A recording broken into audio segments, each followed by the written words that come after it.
नमस्ते प्रणाम। आप लोगों का मेरे यूट्यूब चैनल पर स्वागत है। भर दिहला पेट राजा बोलिया सुनाई के, भर दिहला पेट राजा बोलिया बोली बोली, भर दिहला पेट राजा बोलिया सुनाई के, भर दिहला पेट राजा बोलिया बोली बोली,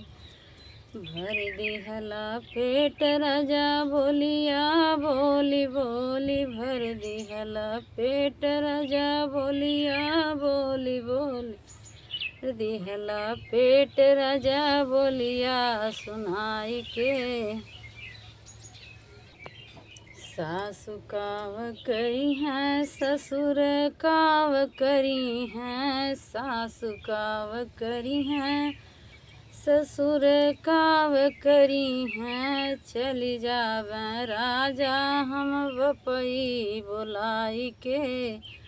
चली जावे राजा नैहर हम बपई बुलाई के, भर दिहला पेट राजा बोलिया बोली बोली, भर दिहला पेट राजा बोलिया सुनाई के, भर दिहला पेट राजा बोलिया बोली बोली, बोलिया बोली बोली राजा बोलिया बोली बोली, भर दिहला पेट राजा बोलिया बोली बोली, जेठनी काव करी हैं हो राजा जेठ काव करी हैं, जेठनी काव करी हैं हो राजा जेठ काव करी हैं, चली जावे नैहर हम चाचा बुलाई के, चली जावे नैहर हम चाचा बुलाई के, भर दिहला पेट राजा बोलिया बोली बोली, भर दिहला पेट राजा बोलिया बोली बोली, भर दिहला पेट राजा बोलिया बोली बोली, भर दिहला पेट राजा बोलिया बोली बोली, भर दिहला पेट राजा बोलिया बोली बोली, नंद काव करी हैं ननदोई काव करी हैं, नंद काव करी हैं ननदोई काव करी हैं,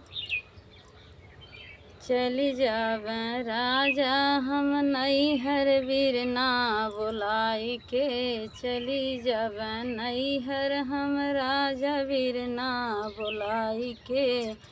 भर दिहला पेट राजा बोलिया बोली बोली, भर दिहला पेट राजा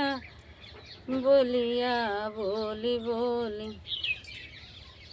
वीरना बोलाई के हो वीरना बोलाई के, वीरना बोलाई के हो वीरना बोलाई के,